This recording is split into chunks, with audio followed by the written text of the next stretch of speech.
can see that the 2026 budget is trying to do something different from the 2025 budget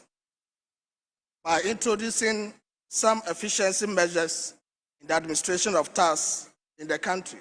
with the introduction of AI-powered systems at the port. Mr. Speaker, this is a good thing, and it reinforces the fact that digitalization is indeed the way to go for our country. Mr. Speaker, an efficient tax system is not the one with the highest incidence, but the one with the most effective systems. We should just make sure that the deployment of AI technology does not become another profiteering opportunity for nation wreckers through procurement loopholes and corruption. Mr. Speaker, the Finance Minister in the presentation of the 2025 budget assumed a certain posturing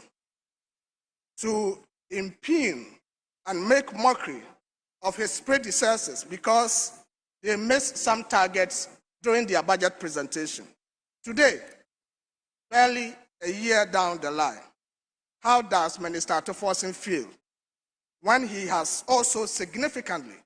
missed most of his micro-fiscal targets as they were the projections in the 2025 budget? At least, it is estimated that about 50% of the projections in the 2025 budget were missed. Mr. Speaker, even in areas where the government was able to meet the set targets, there are significant foundational errors that ought to be probed. Take, for instance, the area of inflation. Mr. Speaker, by April 20, in line with the Standard Credit Facility Agreement between the Government of Ghana and the IMF, certain macro-fiscal programs had been put in place for inflation to peter out and end 2025 with a single digit. This was widely published and communicated by both the IMF and then the Bank of Ghana. Mr. Speaker, I must say that it is refreshing that this government has stayed put with that arrangement by the previous government, and today we have single-digit inflation. I am sure Minister Amin and Abna will be happy that the seed they sowed and watered has germinated into this single-digit inflation that we are witnessing today. Despite this development, Mr. Speaker, I have some worries about some of the tools deployed by the current government to enhance the single-digit inflation, and this holds serious consequences for the economy and individuals. I dare say, Mr. Speaker, that the arrangements that were put in place by the previous government, we were still going to achieve single-digit inflation if this government had not deployed these tools. Mr. Speaker, what are the tools I'm talking about? The government deployed two main tools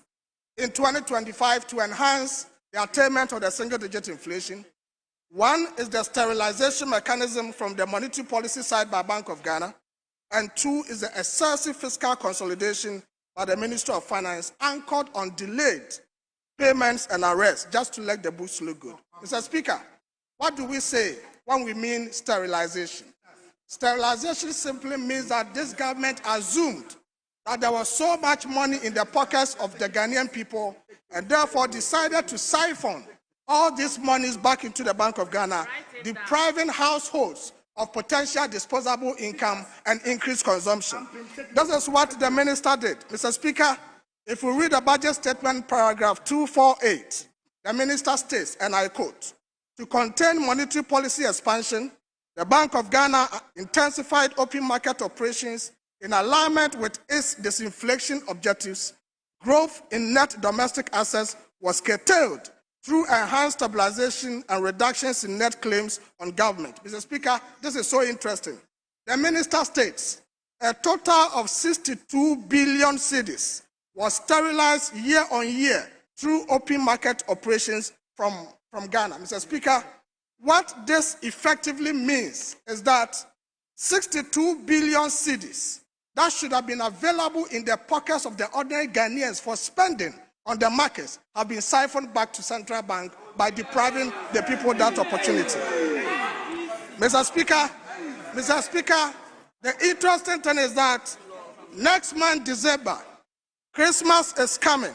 And I can bet you, Mr. Speaker, that with this activity by the central bank, traders will just be sitting by their produce in the scorching sun of Okaishi Market, in the scorching sun of Kumasi Central Market, in the scorching sun of Makola and elsewhere. People will just be passing by without purchasing anything. Why? This is going to happen because 62 billion cedis that should have gone into the market, into the pockets of people, this government has siphoned all those monies back into the central bank because of sterilization.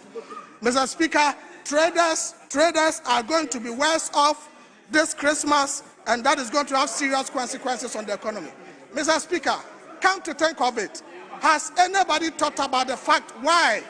is it that we have single-digit inflation, yet there is food glut on the market? With many other commodities, people are not buying. Meanwhile, most of these goods, which are normal goods, have income elasticities of demand in the positive. And therefore, as income increases, people will buy. We are having single-digit inflation, and yet people are not buying because there is no money in the pockets of people. All of these monies have been siphoned through stabilization to the central bank. Mr. Speaker, the other thing that this government has done, which is also so dangerous, is the excessive fiscal consolidation.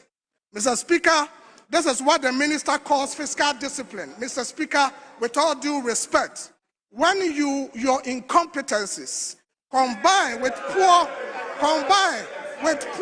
revenue measures and you are unable to execute your budget, you don't call that fiscal discipline. Rather, this is fiscal indiscipline. Whatever you presented to Parliament and was approved for you, you must spend it. If you don't spend, it is not discipline. That is indiscipline. And the minister should know that. Mr. Speaker, what the finance minister has done ultimately is to cut the fiscal expenditure, reduce the fiscal burden by cutting the fiscal expenditure. And so today, Mr. Speaker, if you read the budget, the goods and services budget was cut by 44%, from 5.1 billion to 3.8 billion between Q1 and Q3. Capital expenditure was cut by 66%. Approved capital expenditure was 1.5% of GDP. The minister did only 0.5%. Total expenditure on commitment basis reduced from 207 billion to 175 billion. The promised 50 million for Women Development Bank never materialized. The promised 100 billion for CODES program never materialized. Mr. Speaker, from this significant shortfalls and the outturn in the program expenditure for 2025, all that it means is that resources were not delivered to the intended priority areas for the growth of this economy. By so doing, we are impoverishing the people of this country, and that is why people are suffering and people cannot also buy. Mr. Speaker, it is therefore not surprising that as the minister was reading the budget, if you look inside this chamber, his own ministers were not happy with him because the minister is not spending. The minister is not spending. How can your ministers be happy with you when you promise you are going to release 13 billion cedis for big push and you ended up doing less than that? Although the minister had stated falsely in one of the paragraphs that he used 63 billion cedis for big push. How can you do that? When appropriation granted you only 13 billion cedis, you come to this chamber and tell us that you spent more than the appropriation. This is wholly untrue. It is important, Mr. Speaker, that as I conclude, I want to remind the Minister of Finance that the best ship is not the one that is designed and anchored at the port. The best ship is the one that is set sail. As it's been said in Latin, vela demus. We want the minister to set this country on sail for proper development and for proper economic emancipation, and not the galamsey economy and the galamsey budget. The Speaker, at a glance, the budget provides clarity in some aspects.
Usafobe mo bibia jo amo bibia kwababa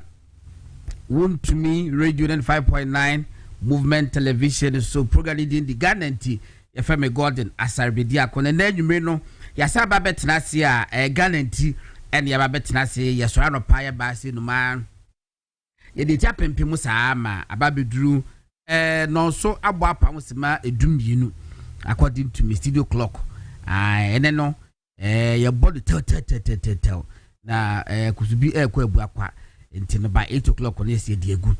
na ensem bebre ho no ma LC timi edi eho enkomo budget statement no yawada no na finance minister Dr. Kesel Atoforsen ekwa parliament the budget statement no ekwa tudwa na ensem de wakabi na enso sunu tie mu a chese de wanka hwe ensem de oba parliament no obeka bi obedwa nanum na so tie ensanu mu a chese wanka hwe de oka na so do na so nso mpa eni ho e ho so a eye entro kakra no kure kakra of course o ha na ye befa of course NDC for dey say wonim say omonkomodie no President John Dramani Mahama no mumpa akasa say politicians dey sanity drew campaign na nya campaign but almost every time bia no o se enim no kura no so yenka no entro na defam no kura na defam eniti no sa anything sa no mudi FM mede akala mede ibia mam ye fe bi tax waiver sa tax waiver no ene say aban epese bi a company bi ba Ghana ba aban Ghana na obeye adwuma na taxes a wobetua no eto bia na taxes na esoso dodo eti hu na companies na say hu na investors no emomo ma na aban na de kwa adwundwim e de kwa parliament say ebia companies mienu na amensen ombeso mo ba ha be ye adwuma ye no so mo ba Ghana no ebenya nsusu papa kama pa eventually ana ebenya afaso papa e wo so enti no enam se taxes na ha wo mo no mum yenyi tax ni free ho ma wo mo na omumra establish company no ana whatever e wo Ghana na Ghana ni benya so faso kama ni edi ho abobo parliament na ya jatum na President Mahama the first coming no company be a friend no Meridian Port Services MPS on September port no ye expansion virtually the ma will be and who send be na President Mahama at the parliament at the tax waiver almost $900 million. Medium say unprecedented meaning maybe I said me say that share records no almost $900 million tax waiver.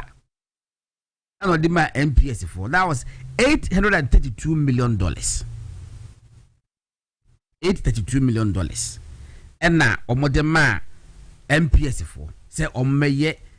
adwuma e water port. Titema port they virtually say they ache wo. In fact, only me a company Jata Cement, you also bear cement factory. According to records, no so no, one also no, one man tax waiver. And yes, she said, one also a company Ghanaian come. I brought cried the man how much more Ghanaian it can ya bonny. Nana Kufa so bad by a president. And now was say the flagship program back on your friend 1D1F, one district, one factory. Now 1D1F no companies be brebi about 42 companies. Now so more tax waivers. Now 42 companies now more tax waivers. And that one district, one factory no 42 companies in the Canada be ma wo no and now tax waiver be ma wo no. Now a year $335 million. $335 million. And this for say omotikwa pai omontiasi. One company, MPS, one company, $832 million. Their channel. But under the Kufuadu are buying 42 companies. Yeah, the $335 million. And this is for say illegal. unconstitutional criminally minded person bi na wetin my ade no omo twen ska no omo eso mo tip so be half enai menya ne ntie se parliament approve na eye me nwanwa se parliament approve bibi sa biem enso ama private company bi e hin. Yes.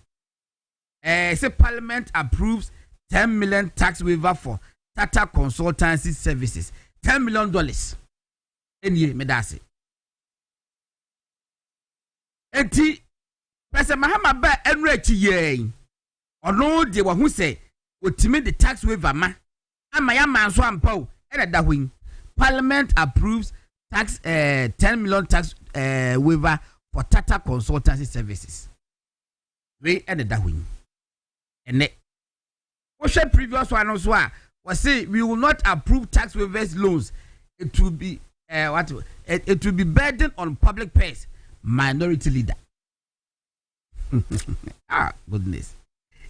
And can't de. And then minority leader now what is say why finance minister now to forcing. Ono no di we ko. Ami akoja tum say. And it is hard yeah. Yama tax waiver, yama tax waiver, 10 million. Question me busane say tax waiver na ye de bema will be under the Nekufuado.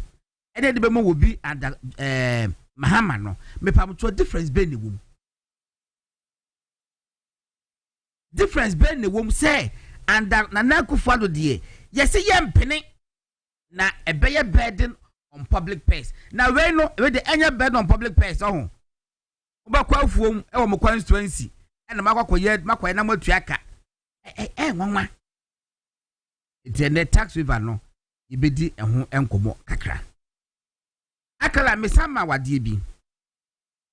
finance minister kasa ya wada no ogina ne papa entra watwa so president Mahama ntra wotwa ye e na ogina so e na wono so e de to aso etwa ntro bebiri Ofanko kwan na ewo ho no no sensia wona mkwan no so what we say anu odin amasa mo ofanko kwan so no anu odin President Mahama ekwo ho be 2 months ni okoya ase woka che Ghana fo ne say wono kwa de won ti ase o na sika ya jiri say ye de be ye sa kwan no andana na Akufo-Addo ye gi sika ni nyina wo bank ho no ya gi sika ni nyina e wo bank ho na so kwan no so a yenye eno nti no MPP for diska no President Mahama ne kan asasem o kan asasem no Francis Asem so boache former Rose Minister ebeyi ano still na atofosen doctor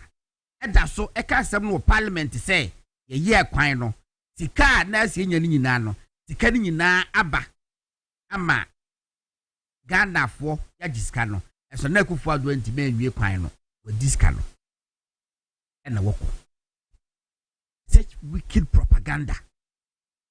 aklan pacho ye frag you know aphorism facility me listen them man aban enie me dasi obetia biam kakra aban ekwaje sa sika win sika ni na sika botene 750 million Ghana dollars na akwanya na woso obeye e wo sa facility we ase no eyinie wose Ofanko Nsam road say $200 million ekwan na Ofanko Nsam road no counterpart funding enti omudi $200 million na ema ye yesu ye bepe $150 million e dia soso Ejoso Konongu road $75 million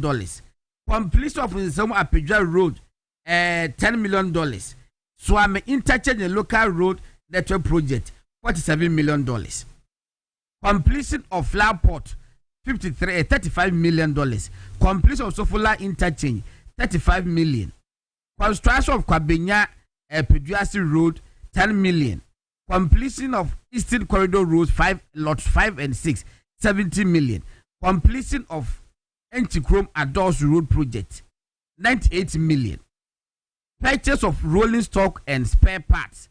$30 million. Construction of stadium infrastructure for all Africa Games, $140 million. Okabuma $750 million. Sabepe NT. Number 2, Aklaba Kubisa wo mama rehabilitation of Ofanko in some road, that's dual carriageway 33.0 kilometers. Where me trace I dey free transition. Oh, what's so probably home? What's that? So by number 2, transition note 2024. Where your transition note now abranda na kufu efra ban mu akolo. Documents of the man President Mahama. Ya also the man in Kofu Akan. I don't know. We share a yina was saying rehabilitation of Ofanko in some road. Jessica won. Contract sum. Maybe I'm a direct sign. Contract sum. A year 346 million. Contract in na say we project in na a cab 1 year $346 million. Me patrol. Sika said na Afri-Exim Bank at the Maye $200 million. Eti eye den na President Mahama. Eti bi ko gina bonten say Ghana buying and the neck for the kwaje Afri-Exim Bank $350 million. And na executive kwan by yedi. Ama the finance minister so okay the same thing our parliament. Parts ni wey e dey hand over notes of modema transition notes ya o modema President Mahama e ma no so the man chief of staff e call ya ko do road minister holom patro bitima ye fiso amusafo they can say NDC for e wo adwenbone e wo mutim omo nka no kre na MPP for and they say hwe ni mayi sa to be na hu hia Yami adma 31st January e ba kwato aba de obedi nkunim no megiri se wa wo hwe mi wuni de obedi nkunim party no sunsu atu di nipa ba ko achi what na call 2023 2024 obesa na ko 2028 yami ado sa de bisi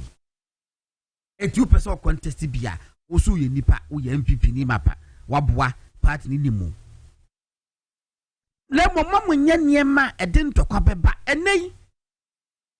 ya budget ya wada mo de mo hwe empanimfu a omo members of parliament a on beka budget statement hu asem wo de mo ntie bi ya beti say enwumema bobe 8 minutes Dr. Gideon Obuako mabone die odo pon kuma so e be bone die e de beti Kabiru so de Dr. Kabiru yo so beti ne die ya beti penifo bebre die omo voices ya omo critique budget statement no e punch huge holes instead say MPP for be gina no so aka ho asem no ena mo say sam penifo mbeka ho asem no omo support Dr. Bamienti no eno muntie no mate omuntie eno mate mo so de pemu ni bisa eke party baako e party baako eti wo kan wati no afọ madwen now de call eso na mo say eye Dr. omo support Dr. Bamia ena e ka ho asem tie ne omo ntie no mate eno maka ho asem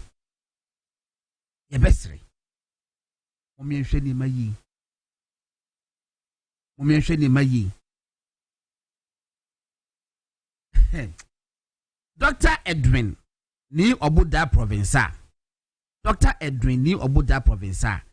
na wo ye managing director e wo boss ya china tumbe na wotwini ena wiei ena menya ne ntie se court say yoku for the chain no e de na kwhye yoku cells ama omote ho say omo ne bail condition no eye 60 million Ghana cedis, 2 sureties to justify abusia yen kan we cha we say agoye de papa even 5 million Ghana cedis we to justify enough form 60 million Ghana cedis omo di akonya ba ene ne lawyer e da asem de court ama court of competent jurisdiction say $60 million Ghana cedis a dozen. It's yet so FMR 30 million Ghana cedis. 2 sureties without any justification. It's a huge relief. I'm Dr. Edwin, the Oboda province, I'm hoping so be fee any. Then people before me, I can one mum. On my pinpoint in Macum. Actually, be out a plenty picture big one bontain say, MP before ya cromfort. Be plenty picture say, MP before a ya cromfort. I don't press one more yen.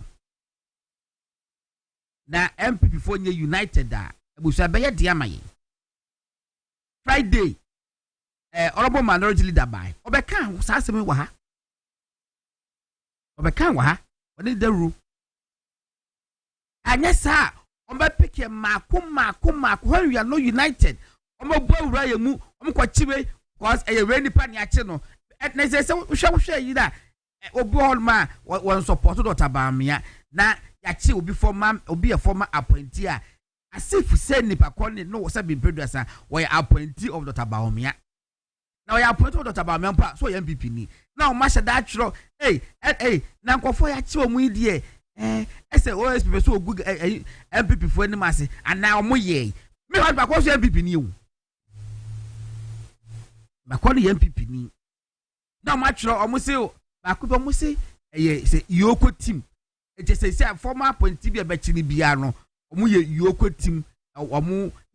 part of the Yoko team, just a more year Dr. Bamianco for Dr. Bamianco for the HTO. Minima the crab by your dreams. Omia share, ye sheni ye, Nayanka wants him. And that dear me war strange visitor. Strange by Yashi. No strange Mr. Tobacco was said the more. And I be the say last week by, and I say, Boss, be out. Oh, yeah. Don't be a home yet now, maybe on mine econo. And I do baby, and not yes, look a crack. Now, because be on mine econo, see the Okano. In Kabum, a yadia, so be beer. Of course, we because we prior backward. But a boomer, yet I started there, but me when is and this for no, do you know who say, Yanuno, a sin. Yeah, it's the Omo Yenin and say, Besa man for who say, Sikana noms MP Manucone Edino, and Mojuma and Omoye.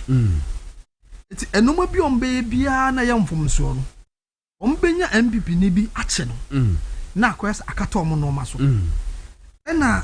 as I say, you know, watch here. MPP Manucone, and I'm say election ever conintino. Dr. Mahmoud Baumia, Omufise or Nafa, a Duchum, Omufise or Nafa, Canada Japan. But in Nanya, one party, you can't move. But the sense say, you're too beer. It's okay. If it's a way about me, nipa, it's young Kujano. And you're a phenomenon can back out the rule so that was last week to say. Friday. No. Was it Thursday? Thursday. Yes. So Kumas MPC no. Into baby no odi ebi mu yaw. Because chairman asem we buy no. Nipa mi ndu bi kudi nkomo. Na respond na buy no. Ono ne yam hye no. It's me hu ne say and this for na hu say bibie nu a ye betimi aye.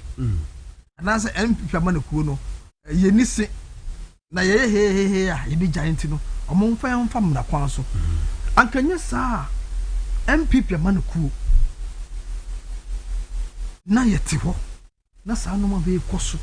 na empen de bia meka se obi se JFK say aya na misuma no za kwese ono nko na aka o party ni yo a bibia na ebesi no JFK bibia na ebesi ni JFK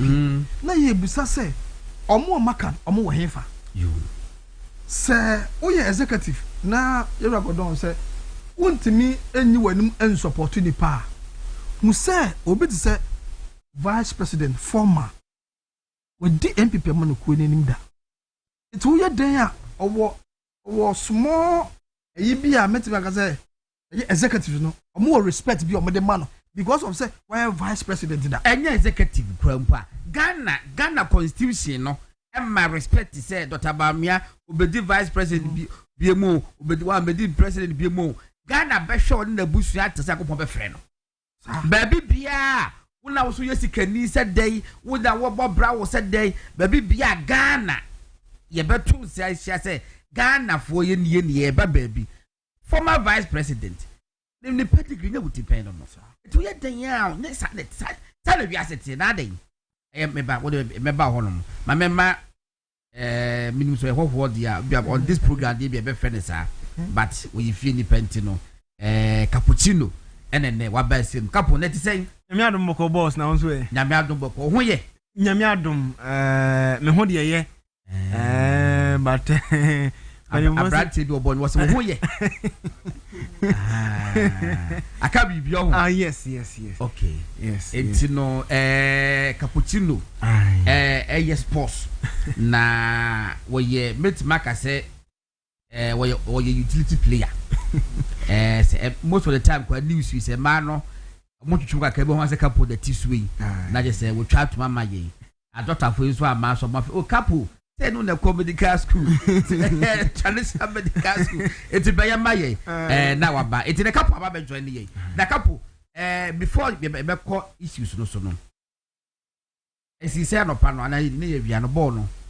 Ghana J 1-0 almost say 1-0 almost say 1-0 now almost my Ghana for Kofi Adams was Kofi Adams what the make out sir what the make 40,000 Ghana cedis oh ne be kwa kwaje wo court oh was here kwaje yeah what the make court and now asara meka fa no ho na no kure ti what the make court afo no a what the make court no wo dwane and I'm to share no so court say o man ni asem no wa bankwa de a wonya bankwa de a wo do sa to abewa duane and na wo dwane ye and na me say de dia e wo say wo tua me legal fees oh yes and na me de court ye ya ti e bona ka 40,000 Kofi Adams be tua 40,000 na wo metua afi de wo local appeal e scan so dodo wako appeal say scan 40,000 no so dodo no obetua 30,000 na court na ja tumti say aka sa 30,000 obetua ama na me da maka me say was be minister wo sports dey minister no parliament no ma me boni minimum say secretary famisi kama me na was otua was odi ne ho ni matis was say yeah omo yes ka bi $150,000 $1 million $150 million $150 million there's no fact Ghana for enko America ni Canada ni and Mexico na no mu discan be dey discan no ne questions ibisa say we say muhia $150 million yes for the Black Stars 2026 World Cup no na wo say supporters enko ndi sa sika no ye koto moko ube ana say the ekosi 2014 bi na ekosi e Brazil ana say dey na ekosi e was so ma ya nchiremu e was sika no ho and then again when me say budget a mo kan ye e parliament no budget no e bra mo kan no say omo bema Blasters no 150,000 Ghana cedis and abra you rat force and kind budget e parliament no e kamia kwakwa say asema okan was on Black Stars yebesi stadia we know park ewo about 6 regions ewo Ghana ha say what can yawade ye I see and no mama akoma yensa and okan ho asem for sports okay say Omube provide 200 million or say allocated for construction of mini sports stadia in 3 out of 8 regions without sports stadium. It's a regions be no regions be more regions need okay say ebia eya na western north ebia western north and maybe voter region napa east and upper west almost sports stadium upper east and upper west me sure savannah nibi dabi north east is nibi and now and maybe ebia ho no mo de beko north east dey so and the kufado mu si Astro page no turf yes Astro turf wale yes Astro turf no but say just sports stadium there be any sports stadium and when now so mo be na crampo no o say we no mo be si no enya de say o say omuns enye the sports stadium ewom now be there o say mini o say mo be si mini construction of mini sports stadium. These 3 regions without sports stadium say yeah sports into mini any asan ya Astro turf for mo be koye yes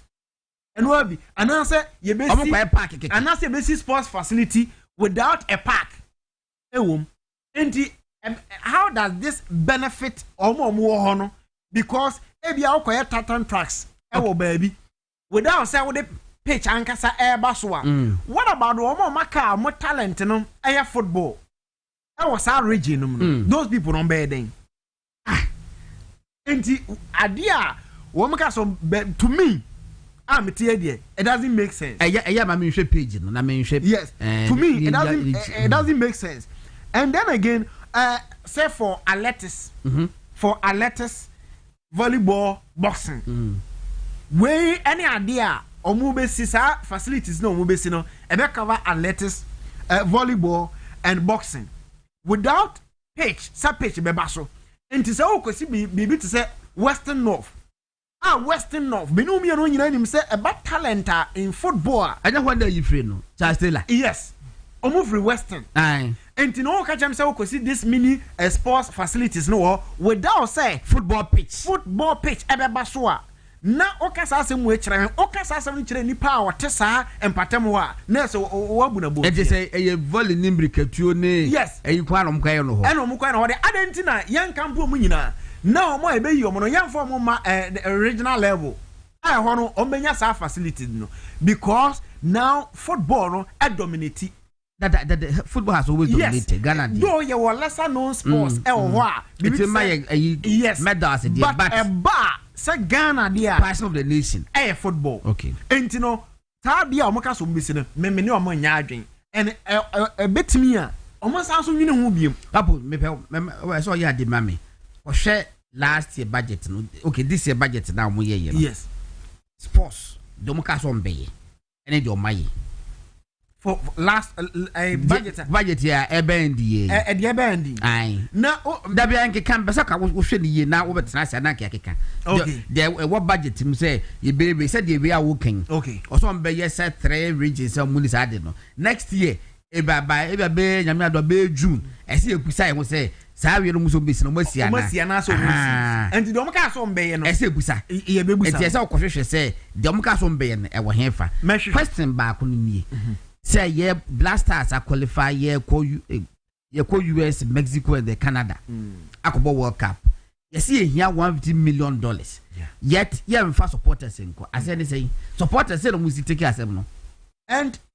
most of the supporters in there ebinum omunsuru gujem but the ten say asem a o kana menyini ni say o say ye $150 million I de ko work about supporters in Kobino. Godon enya no kore. Because many amatete on grounds. Ebinum I say every constituency. You did the baba for 2026 World Cup no. Ombekobi. And for now, oba can say ye here sika say, but I am fa supporters en kwa. Me say honorable enya no kore. I was one is one fast supporters. Yes, but me say anya no kore. Ubo say bedru ho no, ubo supporters be ko. Ebi obese sanadwen. Because for me, say in fact say ye the kore say sports ministry say it doesn't make sense. One fa supporters enkwa. But here this amount. And no what.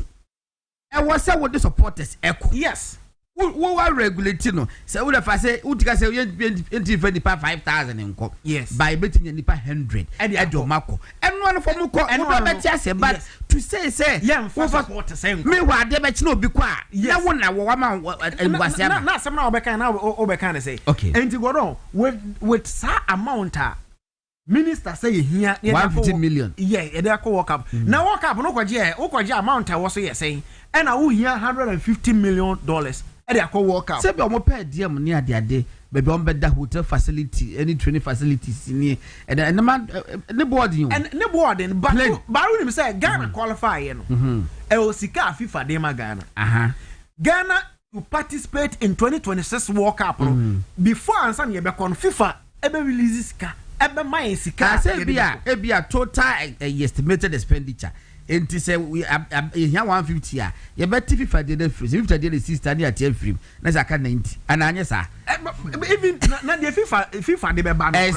the FIFA be ba no last year ye ko World Cup no I think say amount na me but me kai amount measure amount na before answer na why in the program okay before answer na ye be kono that amount na buy Emma even crown players are omufi local team crown point join the crown FIFA e sika o mudema side team no enti for now obeka sa asem we kirem say o dey open $150 million e dey akọ World Cup ye mfa supporters enko na Ghana cost spend this kana for players in ye cost spend okay, so your assignment $150 million na wo kan ye say wo mo fa nko no me giri say bi obeka we explain said dey beye ye nko hwehwe okay yan ko hwe do say dey say scan beye yan hwehwe ska ye qualify World Cup no so no World Cup FIFA for the mag or participating countries or teams say ne dey be mamo for qualifying ne yan hwehwe say scan say et say the ba e wo GF4 ho anase wo ministry no to be na akwakwa we can something which is there it be dey no ho enkobo cap no na say busa na sem busa no all cast yam fa events supporters enko no qualifying is na boy no ye no kwa na for manko ye the supporters no kwa na for manko ebra ye bo qualification baby na supporters wo it hadn't na we dey World Cup and say ma ye mfa so enu ntina make say asem o kan me nyini na me kasi so say anya no kure so obeka say supporters enko bi medie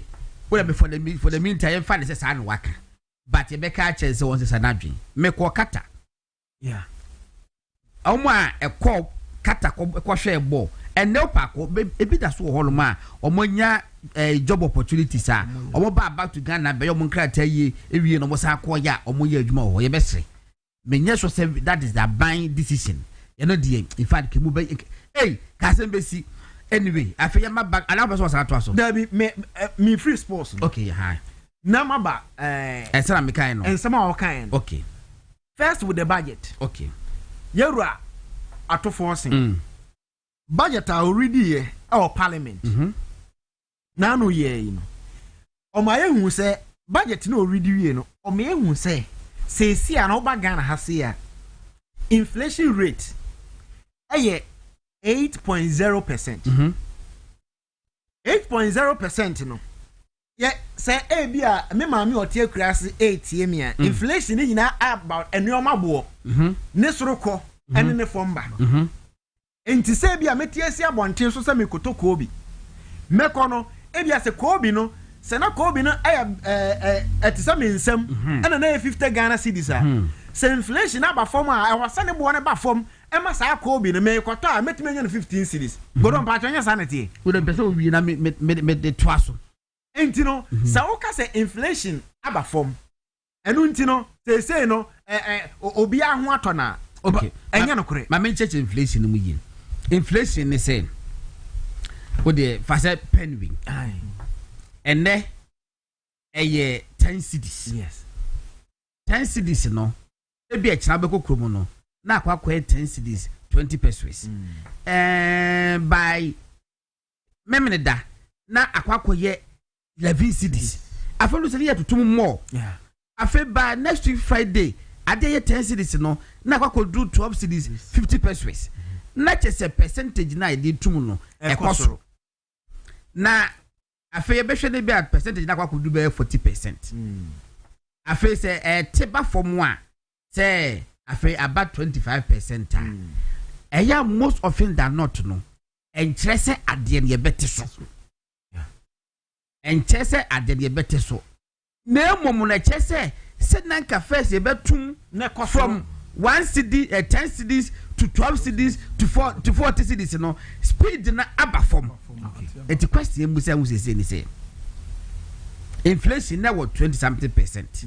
NSC I said 18 I say and it's about 8 in May 18 May 18.4 and then in June about 13.7 okay July about 12.1 okay August and about 11.5 September about 9.4 and October before answer no kind budget 8.0 it said the brand bi kobusa obi Dr. B, I think say economic consultant at Jubilee House. UCC Enra. And was obonso ni din say, "Ura, minsu a meto eni. Na inflation was no. Obo amount no price no boy. And now I say inflation aba from say ekọ from say kura no so no. Afekwa na ade ya tum mo. Ne bo na ekọ so. Enti no inflation no obo di cheche mu say I said say, "Ho na ode akofa no." Yes. Twas way. Enti godon say you are to forcing. Ebe ka kire say now inflation no percentage wise no about 8.0 enu ntini say ye ho atoyen e okurom ha me ka kire say onsi abonten nyame adom o kena no pa onko kurom no nam kurom no hwe say inflation ni o ma bo na e wo senke huru kosoro e huru ankosoro no say ye to anase ye nto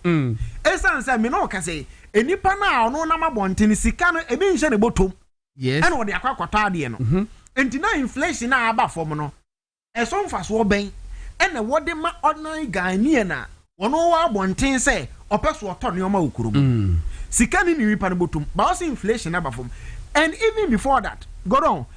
ansana but ye be kan budget a you see ye last quarter twa mu ansana ye be budget we budget a aban ne ye no na ye ro atofo sen amiete won budget statement ni mu say na Ghana sikasem ni edeka ni e ofam kra ani ni kobo kra awe account mu enu ntina budget ai kan na no de sika ben ena omunya ye de ball man no ho akonhoma ebesi sabre ye da so wumi because o ka say aban na ekro no na sika bi ani ho na empo Ghana ha say ne ya bo form ni da form kra o de abobo kra ye yi entino sa o de abobo kra ye na say ni sika dia ene na budget o mo ye no last budget kenkan ye no sika ben ye de ball man na konhoma besi say o mo be kan sa budget we I said ne na skaka kra wo said I think say and they say April na yes somewhere April May it after wo so buy no revenue kakra mo so anya no ene da boy ho brasa enti se nanka sika ni ho said yo kan say sika kura ni ho kura said no wo kan na nanka sa abre no enka o man no sanka ahye oh a political talk enti sa asem no ense so wo kan okay enti no o so de abaso bo no e ma ban na etwa mu no say entoto ye ni o ma bi o mo ye ye enti ana say o mo beto aso o mo nya sika de bog o man no ho bra that period until so mo ye o budget until so wo ye o budget no obi de na wo begina aso e na wutimi de so ho adware but do you think say aban ni sa manyo sem ni say eto aso sa ade ne setem bi yen ko bu bi aba say mo yade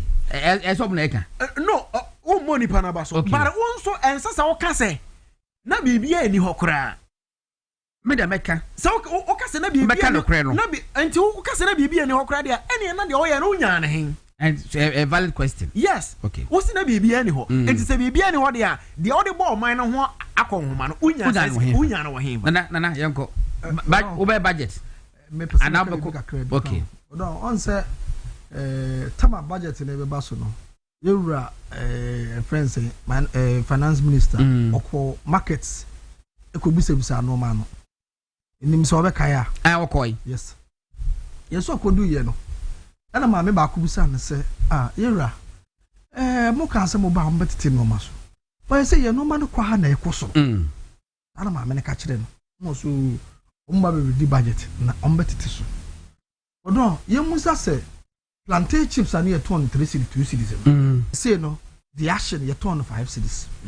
plantain chips ye ton 5 cedis na the action ye ton 5 bi mo pepa tuntum no say ye ne nyan say ye kokko ne say kokko ye kokko eti o mo ton 2 cedis by say 5 cedis ye musa se kube say kube bi mu ton 7 cedis o yes ba bi cry 10 cedis kube no ko su o ko stadium ho no so na am say 10 cedis kube na ye nom keke no kube na du 7 cedis cities dokun no mo this is a boy say dey yigum e fe ne say say live mo say lemo e be gum kam say ya so amate wo yare kakra nti wo hia ho ode so hwe bodo ya hwe ndc amanuku no omo yi obi a yanji wo mundi hwe se wodi omachi anase ebia one ne ko ba ebi na wo ka na kura kire na wo no kura na wo ka na enye ho na nadwen den ewo bi wo de yanko markets se upe dollar yum se onya bi to ana ho ade mu bi to ana me ne ga ba ko wo ye fie side o ya ndc ni no so o ko hospital wo akawe bibi am ko hospital no okodu wo no ko yi friends ne national health insurance no e de ma omo a omse anya adwuma akawe ayi Makati Hillside wo yes. Okay afi de rese ono begusam se adenti na anya adwuma am se se wa ban na ya de aba it is anya adwuma obusa wa ban mo se mema ban enya papa ni nti moto aba wotu abati ame so wotu abati ame no o mamiensa ko free SHS ni bi o mamiensa last one ya oba be ko yeso ntua yeso wanya Eastern Region School back yeso ntua se 2500 3000 aye diama no oniska fe no ko pe bosia neso na na do time no udi friends say MPP atem obi say last Saturday wato kube ewo adum wato the 10 cities kumasi adum se won say bibia listen na say 5 cities gobe o te say Yero Mahama ka say gobe de efo pa dada so yefo goron ye ti e kire ha gobe wa ha sei kokko no goron kura ayedin se o koto na kokko NCD a enketenkete say enketenkete say tutu si ni yi dia ma na so na do time edu ba bi a me ka say Ghana fo ana Mahama kan no say enche na ni refi asem sanye se ye refi asem pa na Mahama akwa kansi no lose 1 million vote na Ghana mine asa to aba amma Yero Mahama no wasa baso na da mi se yen remfi asem ampa enu nti na du ba bia na o ka se onim se no de endi samanu ko no e pene se obi de se Yero incoming president Dr. Mahmoud Bawumia se MPP amanu ko no angofa na amma pe NDC enya campaign campaign message so omoto o mu campaign message se ebia say ena nipa kro musuro no se Dr. Mahmoud Bawumia say Dr. Mahmoud Bawumia timi be winia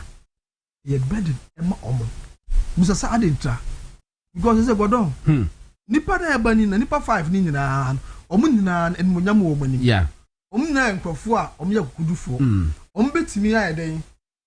abe president by currently Mr. Sia no enya businessman asemo say me a businessman into the name na metimi abu omai no obi ti say Yero kofo no a businessman.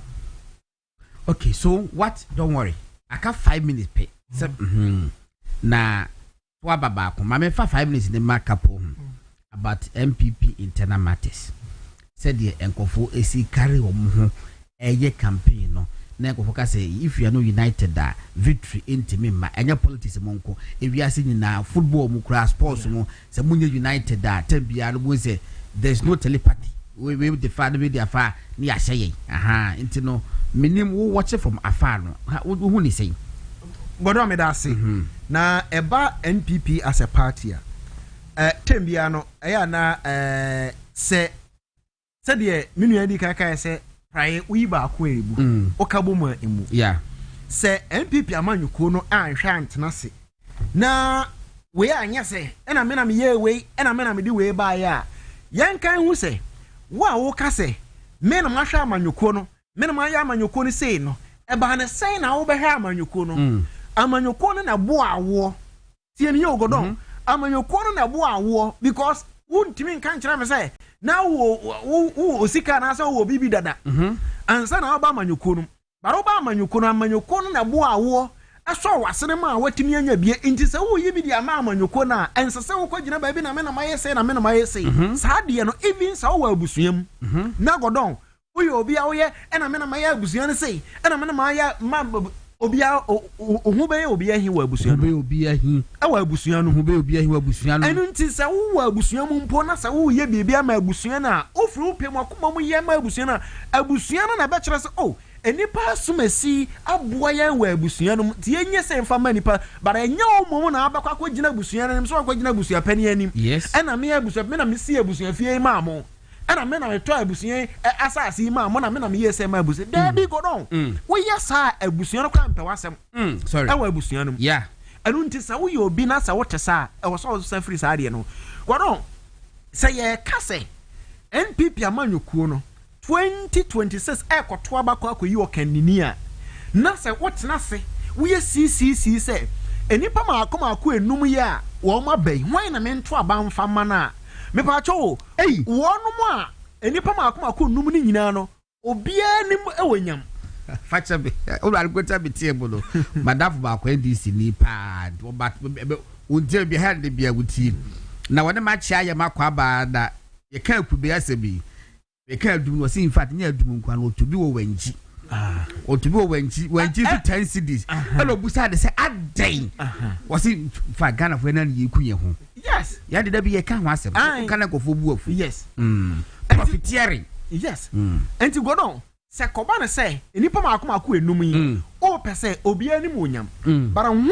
ene betimi adi amanyoko ne hwan ene betimi adi oman Ghana nim say me yen hyehye ebe bo oman no enmaburu ene empanimfo da ache me se obusa me a ewa adwuma Dr. Mahmoud Bawumia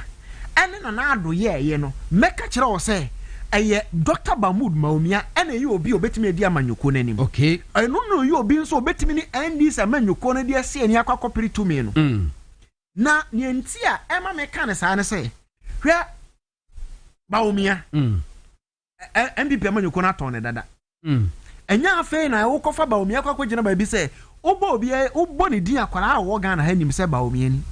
bara wo mo make kwakura se kohwe ko Western region ko akate so ko sahwide bi so ko bodi a bia nipa dodo na no sadio ebi wo kra TV ni ade ni dem no na ko bo din bi a eka nipa num no ho se nipa no be hu se nipa wo ye hwan a omna so say t-shirt o yes na no last week na meba ana mo say woman bi ehye Dr. Mahmoud Bawumia t-shirt aya no pa ana me ka say me ka me dim say na sama mi say ai abayato awi o enti ade nti na oda so hye ni t-shirt e ka bibi kire o ko say dey be hu bi say ko say na me kumase na me call to so boas area ho baby e ka bibi kire o obi an ko say da o yes na me say sa ena opi obi ana no mu ye du ampacho ye Dr. Mahmoud Bawumia science sama ko so what say Dr. Mahmoud Bawumia aba be gina ba bia akoka say ena me na maye say ama party no ena me na maye say dabi wo pese se wodi o manim ana wodi ko bi anim a saade ne nsesa wo ye enti se obi nam na so wo ye saade na hunu say godo we say nipa no enya de so obetimi adi ko nanim na me bi si no godo ne enti a meka kire Ghana fo nyina ne say eni titiro ni wo no moto aba eye mpanimfo NPP amanyoko no say hwe nipa obetimi adi amanyoko nanim Dr. Mahmoud Bawumia na Dr. Mahmoud Bawumia na na adodan kwa kufu ado aban o mbebu ye no godon adwuma pa o mo ye adwuma pa na enye mo wa say nei yaka kire na asefo say next year the whole of 2026 yes ye mfa wo mo asema die hu wo yes the whole 2026 ye mfa na asefo ba ye nya na asefo bia adwuma say NPP aban na ye mamo alawa ye twa mu teachers for alawa ye twa mu no mo san so de ba biem say ye pese mo ankasa mo ko school mo ni gina mo ko school na mutu wie be so mo man no obi nti won obi comment say na 2019 fo na ye wo fie no mo ye de na me se afa na wo comment 2019 fo mutivie bare eduru ba bia eto aba no ye nya bi no mo ko gina ba bia say ene ye kwama we ne kwa na no ya me hu video bi a enkwara school fo nkoda bi school feed bi ɛna yɛasɔ camera si nkwadaa nso na yɛka kyerɛ nkwadaa nso momfa aduane no nkyerɛ ɔmakɔtɔ aduane mu baabi na yɛde ama nkwadaa sɛ momfa nkyerɛ camera no nkyerɛ sɛ yɛde aduane pa but yɛnya Dr. Mahmood Bawumia ne Nana Ado Aban a godon sameka ɛnom project bɛ 200 and we call free senior high school STEM education first ICT for kindergartens about 80 educational project amu commission a day and the NPP aban na Dr. Mahmood Bawumia ewo mu bie godon over 150 astroturf na e wo miensa awo man mu nyina bara NPP aban na time no otumi construct astroturf mako 150 say enkoda talent ahodo a ewo nkwala ne mu no mbetumi ayi na di ade a kire saa nimdeɛ wɔ nyina mpakyɛw opo obi a obetumi aboa ma saa nimdeɛ no sɛ yɛmfa habɛfo kwan so anwene ɛmfa mo ɔman asensɛ ɔman bi a akɔ nanim bia no ɛnam saa kwan no so ɛna ɔmo hwa ma ɔman akɔ nanim enti sie benya ɔpani bi no aba be di NPP amanyoko nanim ɛmfa ho so obi kakɔ gyina baabi aka to na sa ebra David na David no nka titirufo no ho na David no na baabi ne friend so o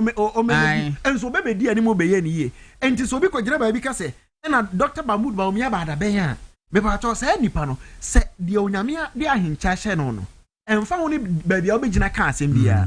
eye den ya emfa baabi a wo firi emfa ho ne baabi a wo firi ena we so nya fia konwa ena nya fia konwa ena say ena nya wan kasa wakonwa say fia konwa de ne wan kasa kwasiri bi na kwatena so e bari ye pe mo wo nim de nyansa a obetimi de abu oman ye pe obi ana no eduro a obetimi abu oman ne no do oman na akwaton oman no wo nkofo aman so ne atumi atoma na yi a pacho Dr. Mahmood Bawumia cappuccino nana bi enche bia na ye free TV so tina mpese o ka bia asa ne asore so me hwe no ma bia wona eye misre yewura Canada eba no wo se odi enwuma na ye de beba anwa obeya anwa factory na kube first coconut sugar afi no obeya na me ka se ne dia mumbata no pere mo ka che se nya ne dia wo se be ka se be wo sa factories ndada ba mo se ye obi dia na wokoto de be kire se obi timi adu Mahmood Bawumia ede sa momo de ba ye no papa do nipa e form adwuma omo si sa adwuma de nyi no mo kan omo pay there sustainable job momo adwuma na amanfo ye na godo we are sustaining for over so many years for so many years momo no sha na wa ya be si sa bere a metima bo ne din a so wo kan kire o say a project ahodo ne nioma wa ye free momo no mu a you can't believe it me ba ko labo ni si ano wa ye wo say condition bono minim ba ko akra na meni nyina wo old house vision 1 eno na nche eno na nche godo ye ka governance any business difference ni ye dey the business die aban ye business enti ye ka say obi wo vision or governance mu a obey president a obetimi o vision a obetimi de bu o man na any businessman now will say or the nyuma beba no what is the difference that be say obi ye governance experience obi a oba president o vision na obetimi de fe be enabling environment you obetimi ama number ama wa wo so businessman no what take advantage of all no vision na o da ba no say they said na Akufo de buy say agenda 111 na ye wo incentives e de man for no also your businessman and you take advantage of that 52,000 na friends for buy up to now no your businessman or your president na there be so far the minya bi it's nice o mo buy no mo businessman o mo ntimi mu o man ni this your businessman and son obebu o man ni ya na na say we are saying nice about business and say there be obi ka say ono ba o de nyuma be ba eno na me ebusa na Akufo ado ba ye no one day we are saying na bi ma da say at a go na yakogina babisi afa enipa 100,000 at a go Ethiopia aka 7,000 700 Ghana cedis bi na godon na Akufo America na godon mi ntwa no yese kwatere kwaso obema ontoma tie ne din enipa na oso odi nyuma bema no enyuma san na enipa na create e de ama nkofo na even san nyuma na enipa na create no man say income san e na won mo ye adwuma wo mu no enya sika san akatua san no munya wo mu a ono say oba odi nyuma beba ubetimi ahwe so no wagene di no but you no crampo die well yes na Akufo ado so no businessman but at least what the one is one factory by am I in your bed 120 yeah a year Juma what the core parliament they say 42 of them no war pay or your tax waivers are more about $350 million and a damn mom saying na a year Juma achievement na you run another and about me I know say empire me say ABC say Baumia and me and media my achievements and umbejina so dia campaign oh that me voice is the videos nyame ya no child help me bala me mama ma omote presekofo campaign the year 2000 elections no one campaign on MPP legacy bia na obi ni ho on de lo card no betimi aye it means wo robert Japan so ba wo so me card otabamia o me ka kofo o me ka kofuado ono ankasa ni nyina on de nwuma no de beba eye me pacho me semo I no na bi ni ho ba we de ebi wo ho enti oso wo gina no so bi na that means no omo ne president ni ye adwuma no up to now omo hu the president na you so omo kan sa de nice omo wa ma anya hwe nice omo respect president no anya respect ba only be wo was na ni role model Kwame Nkrumah so a party na wo mu no wanya president mienu wo mu no wanya role model wo Dabi na konya obabi foforo me different ideology all right enti movement television program in the Ghana enti yes sorry no mamenka for cements vita herbal mixture and capsules from Arabia by say fe sciatica say ya papa but you say wo say na hawa kola koji bi na osisi ye wo ya wo your ba anase be man so apacho they we here and cements vita herbal mixture and then capsules na kobobo na ohunto Chocho skin care products, Chocho herbal soup, Chocho herbal cream, Chocho royal gel, Chocho hand and foot cream, Chocho skin toner, Chocho hair products, Chocho balm. Nini nano ebusi chapo eye kama nini nano so no eye traditional yi kama kamonya afi na ye de ne mebi afefa entin pacho meka fo e de ama se kole kotobi omo ewo Palace Mall omo bacho na Total Sprinters omo wo supermarkets bibi bebre no no but omo ye nyina free so hum na edeba etimeka fo Chocho skin care products on edibi ama original Omega herbal bitters omo wo supplement Upper Road opposite Benab filling station patcho we enya nsa even though alcohol mo de no ba boka krebisi pa na utu say wo stamina no abasoro pa no na say to also enhance your overall well-being make am for the amount nature's medicine for and the gastromist and the abe say stomach ulcer wo so anasa typhoid fever so hawa diarrhea indigestion so abacho kole ko GB menstrual plus mixture o your ba wo so me so si pa na asemesi fia make am for the amount Fre 0248778899 0248778899 Bema ujunso anajo sa ultimate so die 30 minutes and complete the abacho of o issue pa kwaji Prosta plus mixture ya nature's medicine and the buy tabia takum a member nyina Supreme Court judge and abbey will be dear sama ya papa odo asla ko circuit court high court of appeal na odifa tabia takum Supreme Court judge waba your most favorite you know bedi wasem the ama ho nyina ato bronya na eben tamtuku *274 *6# idru ha yebebo udi 5000 udi 2000 5000 2000 sa no ebe 10 cities pe no utwa ya na watimi edi na wasore so na da kodi bonya kama enti yeso enkomo so ambiado macha ebe se asia ene Aklan GH e wase no Beric wo holomo na Billy na Masa AB of course adungo enemy producer GM ya da se na utimi ya de no reverse yin ma ya we ba we ase na de aka no e ba beto aso ti crazy kweku also ya da se chema wontu se menka cho bibia se empire mo boma no wadamase na me ye bi ade no so ye baifu o ye konfu o friend samanyo o friend sumanyo dobe frɛ bia wo gidi se ebetima bo achema wontumi ama ne ho de pa tata no asan ne kia so na ye bi we de say the football season na ye bi transfer season ye bi atuma ma obia ye from God na Asare-Bediako e de kapo be kam ho na na bi e to be kam ho kapo e je se wo pass through once in a while no je se bra ma mu kwa de breba mu kwa de wo ba amye din komo na me adoma china okudaru morning show le be ba so na oh papa mo fa di ma misisi yi na one na is why campaign manager e wo education minister campaign no Aduchum campaign no aduchum campaign oh me ba twa mama me money din die na asa na masore so yambo cha oba menya case owura William Opon Bio owura William Opon Bio nyame adoma echina wone kwakude Robert Nase aropa amiye din komo ba me just the first cause we busa ne say owura William Opon Bio now na wone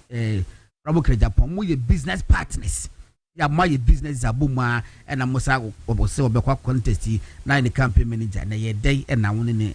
wotifiri hol ma sa akodi second kofo educhumi me just a question the obebusa na nyame adwa china ye be share good night.